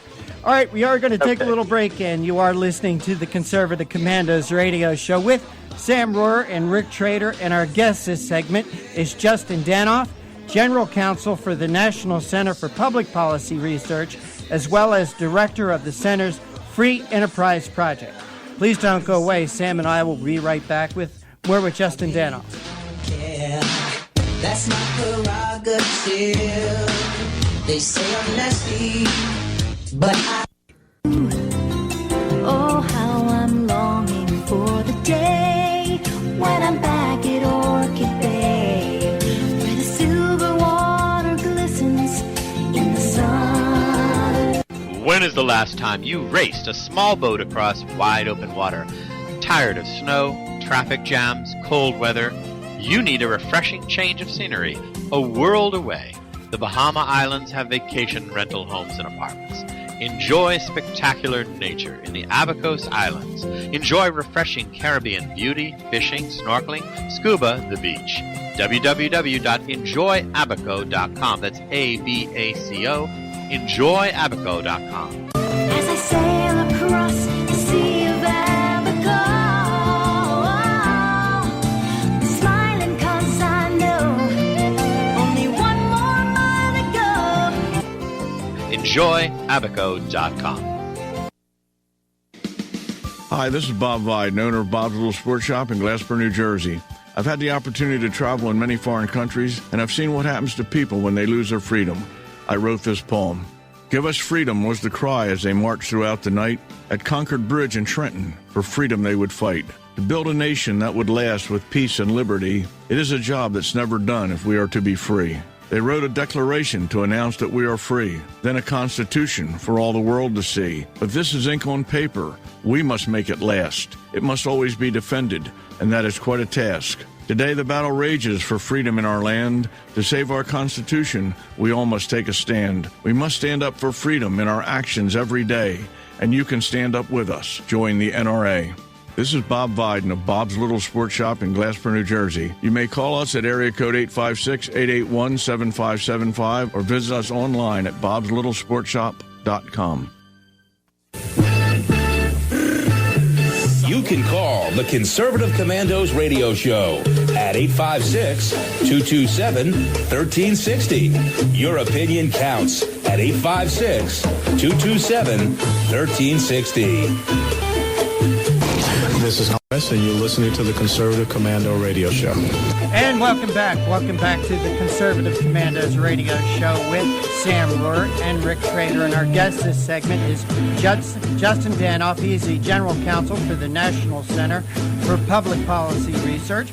And we're discussing with Justin Tim Cook and Tim's response to some questions that Justin had at a shareholders meeting about how the company was spending its money. And Justin, thanks for holding through the break. We appreciate your time and also joining us today. Got to ask you, Justin, why do people invest in companies? Is it to earn a profit on their investment, or is it to make social statements? Well, I think the average folks invest in companies solely for the profit motive, and I think that there's nothing wrong with that. I think that that is the point of companies going public, right? Yep. Companies have the ability to stay private. Apple was a private company for a while, and then they wanted increased investment. So guess what? You go to the public sphere then. And if you go to this public sphere, you have to accept what comes with that. If you're a private company and you want to invest your money the way that you see fit, you and I, we may disagree with it, Rick, but we don't have the public right to come out and speak against that company specifically. We can talk about it, but we don't have any stake in what they're doing. When you become a public company and you open up your shares to the investor, to the investment community, you have to take what comes with that. And what comes with that is an expectation and legal duties. This isn't just a general amorphous idea. You have a legal fiduciary duty to those who invest in your company. And that is what Apple has towards its investors, and they seem to be ignoring, frankly. Well, you know, Justin, I'm not that very good with money, so I have someone to help advise me and invest for me. And I've learned a couple of things. One is a fool and his money are soon separated. And the other thing is, when you're looking at to invest in a company or a mutual fund, you look to the management and you look to the board of directors. But when you look to the board of directors of Apple, there's a very, very interesting name on that board of directors, and that's one Al Gore. That's absolutely right, and it goes deeper than that. Al Gore has been on the board for a very long time. Last year we had a shareholder resolution with Apple because some of Apple's green energy investments, well, guess what? They aligned with a lot of Al Gore's green energy investments. Can you say ding, ding, ding, conflict of interest? Of course. Why isn't the SEC looking into that? Oh, well, because the SEC is now run by a woman named Mary Jo White, and guess who she is? She's an appointee of one Barack Obama. Very interesting. We can make another connection. Guess who Apple hired last year as one of their top vice presidents?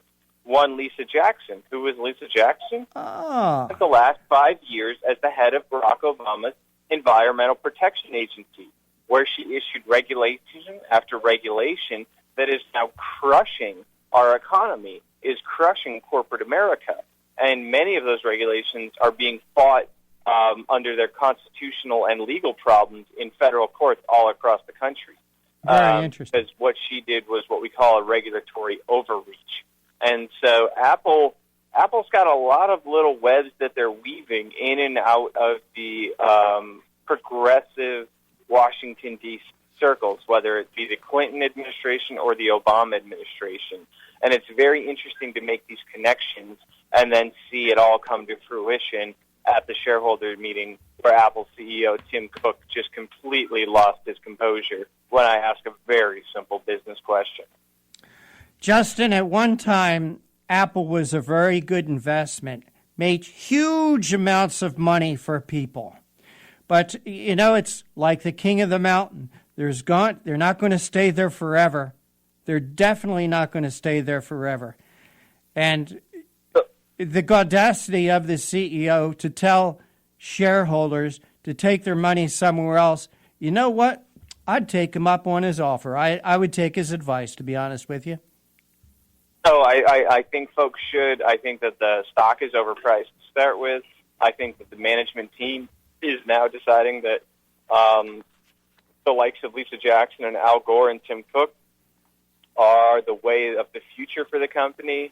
And if that's the way of the future for the company, good luck to them. But I'm not going to take my money and go burning down with it. Well, it makes a great point here, and I'm quoting a couple articles that has been written. Although the National Center's proposal did not receive the required votes to pass, millions of Apple shareholders now know what the company is involved with and with organizations that do not appear to have the best interest of Apple's investors in mind. And I think you said that, right? Yep, that was from our release. That's correct. All right, well. It's very obvious that the company, it now sees itself as a social company. It no longer really cares about its investors. So if you care about your investment, Apple doesn't care about you. Very interesting. Now, I know that you and the National Center routinely go to these shareholder meetings, and from what I understand, that... Oh, you know what I wanted to get into before I go that direction? Justin, what's the blowback been from other Apple shareholders? Sure, yeah. We have received hate mail ever since I started at the National Center years ago. We have never received the litany of hate mail that we've gotten from the Apple cult, I call it, and I don't use that word lightly. These folks, they have bought into the medicine. These are liberals who love their company, even though, guess what? Apple's a non-union shop. But liberals claim to love the union. As we pointed out, Apple in a lot of these areas isn't exactly environmental. They just claim to be, as these liberals love. So it's very interesting the hate mail the National Center has received from this Apple cult. I personally have received over 250 emails just to me directly, telling me a whole lot of things I cannot say on this family-friendly radio show we're discussing here. But suffice it to say, it's particularly nasty. They're all personal attacks. They're ad hominem attacks because nobody can attack what I did. They can only attack me because what I did on its face was ask a business question. And I think that business folks respect that, but a lot of these cultish-type Apple devotees have no interest in it. All right. Hey, Justin, we just have about another minute or so with you, and I wanted to talk about one of your recent successes with General Electric. Yeah, absolutely. So we submitted a shareholder resolution to General Electric, and it was on the same vein as what I was talking about with Apple CEO Tim Cook. And we asked General Electric in a shareholder resolution if they would change their corporate documents to say formally that they will only engage in environmentalism where there's a business interest, such as profit motive, return on investment, goodwill, or the like. And General Electric, much to our surprise, actually did change their corporate documents to say exactly that. And we think that that's what we think. We're not against environmentalism.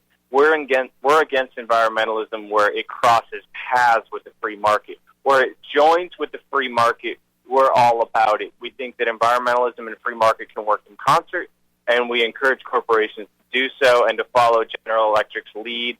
Well, follow our lead, which General Electric picked up on, and engage in this sort of environmentalism going forward because it will help the public, it will help the investors, and it will help the company overall. All right. And speaking of following that lead, where can people go to get more information? Yeah, you can find the National Center at nationalcenter.org, and you can find us on Facebook and at National Center on Twitter.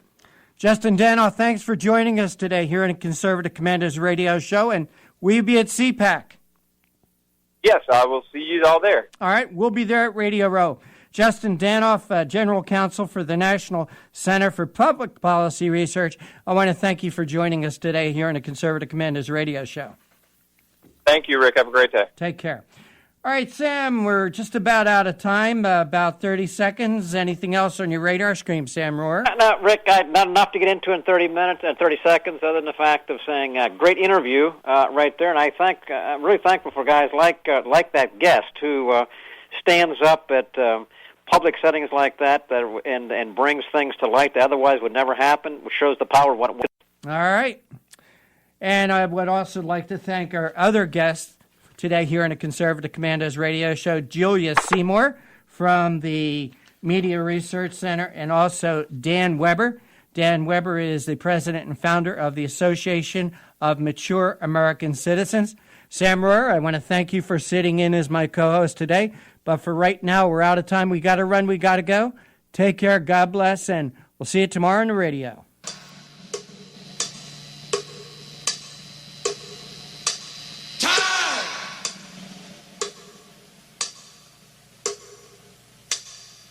Thank you for listening to the Conservative Commandos radio show. Huge thanks to our co-hosts, contributors, patrons, callers, and our friends at WNJC 1360 and WIFI 1460, where we broadcast live every Monday through Friday, 3 to 5 p.m. Eastern and 2 to 4 p.m. Central. Look for us on the internet at www.ccrshow.com. Until next time, we are the Conservative Commandos Radio Show, where the newsmakers go to be heard.